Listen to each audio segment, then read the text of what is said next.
The Count of Monte Cristo by Alexandre Dumas. Chapter 12. Father and Son. Monsieur Noirtier, for it was indeed he who entered, looked after the servant until the door was closed, and then, fearing, no doubt, that he might be overheard in the antechamber, he opened the door again, nor was the precaution useless, as appeared from the rapid retreat of Germain, who proved that he was not exempt from the sin which ruined our first parents. Monsieur Noirtier then took the trouble to close and bolt the antechamber door, then that of the bedchamber, and then extended his hand to Villefort, who had followed all his motions with surprise which he could not conceal. "Well, now, my dear Gérard," said he to the young man with a very significant look, "do you know, you seem as if you were not very glad to see me." "My dear father," said Villefort, "I am on the contrary delighted, but I so little expected your visit that it has somewhat overcome me." "But, my dear fellow," replied Monsieur Noirtier, seating himself, "I might say the same thing to you. When you announced to me your wedding for the 28th of February, and on the 3rd of March you turn up here in Paris." "And if I have come, my dear father," said Gérard, drawing closer to Monsieur Noirtier, "do not complain, for it is for you that I came, and my journey will be your salvation." "Ah, indeed," said Monsieur Noirtier, stretching himself out at his ease in the chair. "Really, pray tell me all about it, for it must be interesting." "Father, you have heard speak of a certain Bonapartist club in the Rue Saint-Jacques?" "Number 53. Yes, I am vice-president." "Father, your coolness makes me shudder." "Why, my dear boy? When a man has been proscribed by the mountaineers, has escaped from Paris in a hécat, been hunted over the plains of Bordeaux by Robespierre's bloodhounds, he becomes accustomed to most things. But go on. What about the club in Rue Saint-Jacques?" "Why, they induced General Quesnel to go there, and General Quesnel, who quitted his own house at 9 o'clock in the evening, was found the next day in the Seine." "And who told you this fine story?" "The king himself." "Well then, in return for your story," continued Noirtier, "I will tell you another." "My dear father, I think I already know what you are about to tell me." "Ah, you have heard of the landing of the Emperor?" "Not so loud, father, I entreat you, for your own sake as well as mine. Yes, I heard this news, and knew it even before you could. For 3 days ago I posted from Marseille to Paris with all possible speed, half desperate at the enforced delay."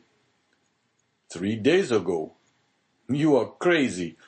Why, 3 days ago the Emperor had not landed. "No matter, I was aware of his intention." "How did you know about it?" "By a letter addressed to you, from the island of Elba." "To me?" "To you, and which I discovered in the pocket-book of the messenger. Had that letter fallen into the hands of another, you, my dear father, would probably ere this have been shot." Villefort's father laughed. "Ha, ha, come," said he. "Will the Restoration adopt imperial methods so promptly? Shot, my dear boy? What an idea! Where is the letter you speak of? I know you too well to suppose you would allow such a thing to pass you." "I burnt it, for fear that even a fragment should remain, for that letter must have led to your condemnation."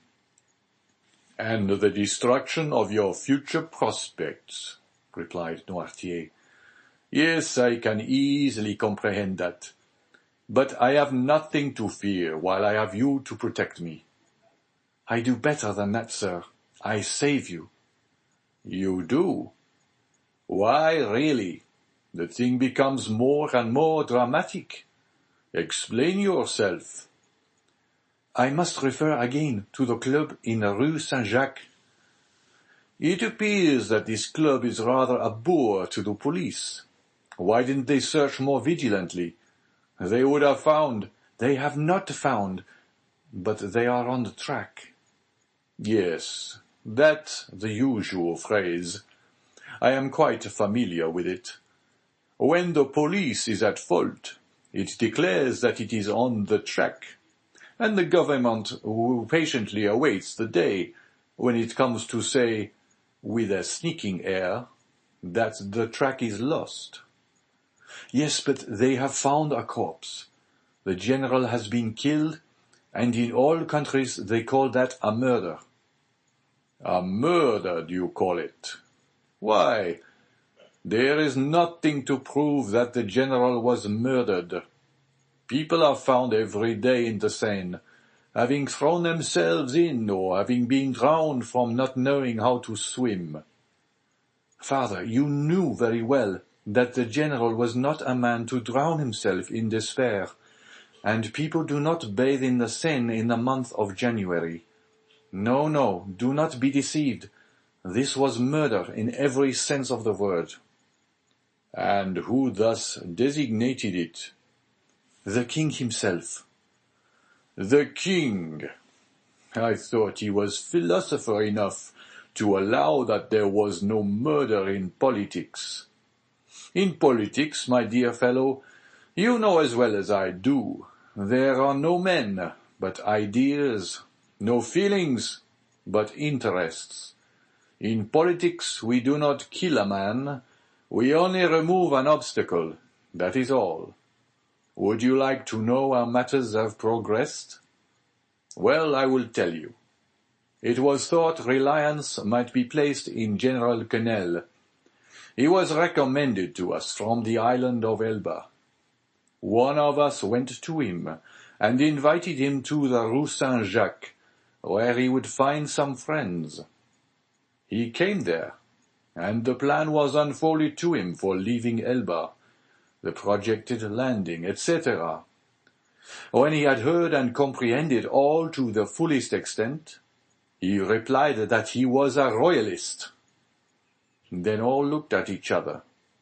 He was made to take an oath, and did so, but with such an ill grace that it was really tempting Providence to swear him, and yet, in spite of that, the general was allowed to depart free, perfectly free.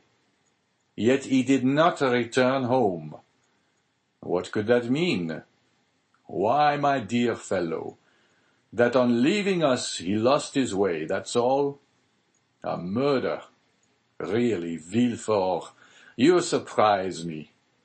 You, a deputy procureur, to found an accusation on such bad premises. Did I ever say to you, when you were fulfilling your character as a royalist, and cut off the head of one of my party, "My son, you have committed a murder"? No, I said. Very well, sir, you have gained the victory. Tomorrow, perchance, it will be our turn. But, father, take care. When our turn comes, our revenge will be sweeping. I do not understand you. You rely on the usurper's return. We do. You are mistaken. He will not advance 2 leagues into the interior of France without being followed, tracked, and caught like a wild beast. My dear fellow, the Emperor is at this moment on the way to Grenoble. On the 10th or 12th, he will be at Lyons, and on the 20th or 25th at Paris. The people will rise. Yes, to go and meet him. He has but a handful of men with him, and armies will be dispatched against him. Yes, to escort him into the capital. Really, my dear Gérard, you are but a child. You think yourself well informed because the telegraph has told you. 3 days after the landing. The usurper has landed at Cannes with several men. He is pursued. But where is he? What is he doing? You do not know at all. And in this way they will chase him to Paris without drawing a trigger. Grenoble and Lyon are faithful cities, and will oppose him to an impassable barrier. Grenoble will open her gates to him with enthusiasm. All Lyon will hasten to welcome him. Believe me, we are as well informed as you, and our police are as good as your own. Would you like a proof of it? Well, you wish to conceal your journey from me, and yet I knew of your arrival half an hour after you had passed the barrier. You gave your direction to no one but your postilion. Yet I have your address, and in proof I am here, the very instant you are going to sit at table. Ring, then, if you please, for a second knife, fork, and plate, and we will dine together. Indeed, replied Villefort, looking at his father with astonishment. You really do seem very well informed. Eh? The thing is simple enough. You are in power of only the means that money produces. We who are in expectation have those with devotion prompts. Devotion? Said Villefort with a sneer. Yes, devotion, for that is, I believe, the phrase for hopeful ambition. And Villefort's father extended his hand to the bell-rope to summon the servant whom his son had not called. Villefort caught his arm. "Wait, my dear father," said the young man. "One word more." "Say on." "However stupid the royalist police may be, they do know one terrible thing." "And what is that?" "The description of the man who, on the morning of the day when General Quesnel disappeared, presented himself at his house." "Oh, the admirable police have found that out, have they? And what may be that description?" "Dark complexion, hair, eyebrows and whiskers black, blue frock coat, buttoned up to the chin, rosette of an officer of the Legion of Honor in his buttonhole, a hat with wide brim, and a cane." "Aha, that is it," said Noirtier. "And why then have they not laid hands on him?" "Because yesterday or the day before they lost sight of him at the corner of the Rue Coqueronne." "Didn't I say that your police were good for nothing?" "Yes, but they may catch him yet."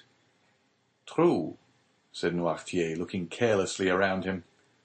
"True, if this person were not on his guard as he is," and he added with a smile, "he will consequently make a few changes in his personal appearance."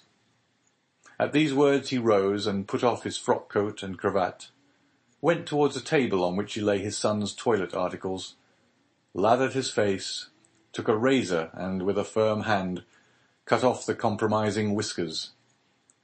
Villefort watched him with alarm, not devoid of admiration. His whiskers cut off, Noirtier gave another turn to his hair, took instead of his black cravat a coloured neckerchief which lay at the top of an open portmanteau, put on in lieu of his blue and high-buttoned frock-coat, a coat of Villefort's of dark brown and cut away in front, tried on before the glass a narrow-brimmed hat of his son's, which appeared to fit him perfectly, and leaving his cane in the corner where he had deposited it, he took up a small bamboo switch, cut the air with it once or twice, and walked about with that easy swagger which has one of his principal characteristics. "Well," he said, turning towards his wondering son, when his disguise was completed, "well, do you think your police will recognize me now?" "No, father," stammered Villefort. At least, I hope not." "And now, my dear boy," continued Noirtier, I rely on your prudence to remove all the things which I leave in your care. Oh, rely on me, said Villefort. Yes, yes, and now I believe you are right, and that you have really saved my life. Be assured I will return the favor hereafter. Villefort shook his head. You are not convinced yet. I hope at least that you may be mistaken. Shall you see the king again? Perhaps. Would you pass in his eyes for a prophet? Prophets of evil are not in favor at the court, father. True, but some day they do them justice. And supposing a second restoration, you would then pass for a great man. Well, what should I say to the king? Say to him, Sire, you are deceived as to the feeling in France, as to the opinions of the towns, and the prejudices of the army. He whom in Paris you call the Corsican ogre, who at Nevers is styled the usurper, is already saluted as Bonaparte at Lyon and Emperor at Grenoble. You think he is tracked, pursued, captured. He is advancing as rapidly as his own eagles. The soldiers you believe to be dying with hunger, worn out with fatigue, ready to desert, gather like atoms of snow about the rolling ball as it hastens onward. Sire, go. Leave France to its real master, to him who acquired it, not by purchase, but by right of conquest. Go, sire. Not that you incur any risk, for your adversary is powerful enough to show you mercy, but because it would be humiliating for a grandson of Saint Louis to owe his life to the man of Arcola, Marengo, Austerlitz. Tell him this, Gérard, or rather tell him nothing. Keep your journey a secret. Do not boast of what you have come to Paris to do, or have done. Return with all speed, enter Marseille at night and your house by the back door, and there remain, quiet, submissive, secret, and above all inoffensive, for this time I swear to you, we shall act like powerful men who know their enemies. Go, my son. Go, my dear Gérard, and by your obedience to my paternal orders, or if you prefer it, friendly counsels, we will keep you in your place. This will be, added Noirtier with a smile, one means by which you may a second time save me.